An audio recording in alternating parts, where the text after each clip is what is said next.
Hey guys, welcome back to the channel. If you're new here, my name's Corey. I'm a bone cancer survivor. I will leave a playlist in the description box below if you want to know more about that. But today, I want to talk to you about my kayaking session I had recently and the amount of pain that I'm in. Sorry, I'm still stuffy. We've had horrible air quality here because of the Canadian fires. We've been getting all of the smoke. It's really whacking with my allergies. I have at least it under control. I figured out the cocktail of allergy medications to make it myself not completely miserable, but bear with the nasal. Let's start with my kayaking session that I had. Now, if you aren't aware, I find my soul food is being in nature, going for hikes, going for a kayaking session, going for a nature walk, doing those types of things, not just like being outside, but like being outside in nature. It relaxes me to the point where I'm such a high-strung, high-anxious person because of, my PTSD, that when I do get those moments of like pure, utter calm, basically cry in relief, which sounds absolutely ridiculous, but it's true. I've been in a lot of pain, which we'll get to, but we went kayaking recently at a local lake where there's like a stream you can go up, and it's really beautiful. And in the middle of kayaking, I got this very sudden, like almost urge to cry and just relief because I've been in so much pain and like dealing with quite a bit of stress at work that it felt like everything was just coming undone at once, in the sense that like I could finally feel safe and calm enough to kind of start feeling some of those emotions. But it was absolutely wonderful. I didn't want to turn around. It was such a beautiful day. It was, the air quality was not the greatest, but it was better than what it has been. There's this really cool, I got a shot, I think it was a blue heron.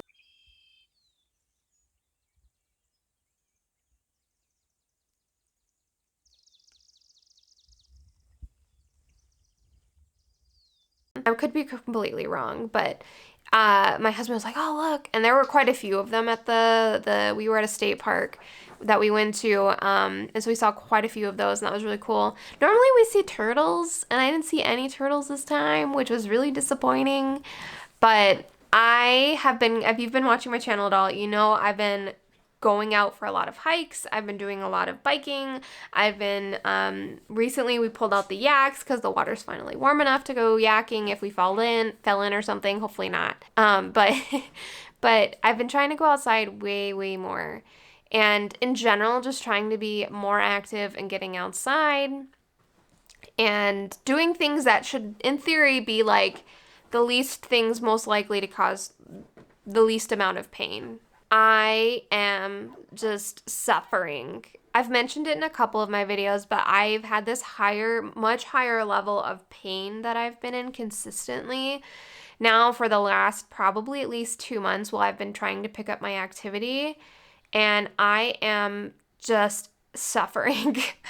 I've been taking medication almost every single day to just try to take some of the edge off. Like, I've been having a lot of headaches too recently because of all of the terrible air quality, but it'll like kind of take the bite off my headache, but it doesn't really even do anything for the pain in my leg. It's been really challenging to deal with it. I've just been kept pushing and pushing and pushing and pushing and pushing, just because my philosophy has kind of been like, I'm gonna be in pain no matter what, so I'd rather get the physical activity in, get some of that nature soul food in while the weather's, nice during the summer and spring. But I'm exhausted. Like, when every day is like, oh, can I make it through work?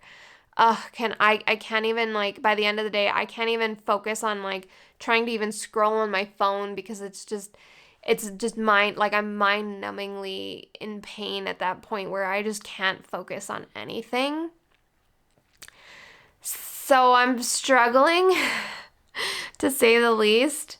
I'm not sure, I'd be so curious to hear from other people who are at least several years out from their cancer diagnoses and like their surgeries, how much pain they experience.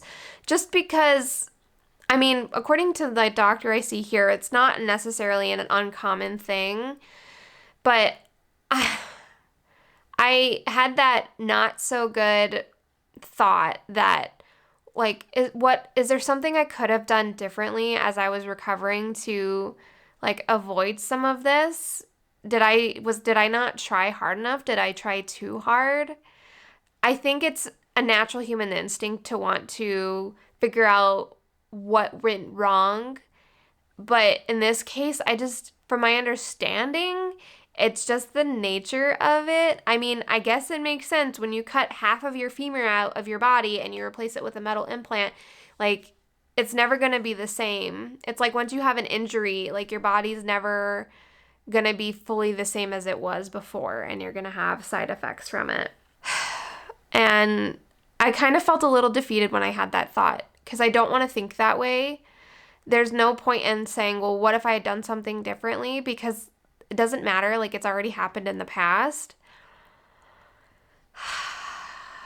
But one of the silver linings, because I've been trying to figure out, I've been doing literally everything I can think of to help with pain management. I've been doing heat therapy. I recently started wearing compression socks again to see if maybe compression is going to help with some of my pain, because my leg has been a little bit more swollen.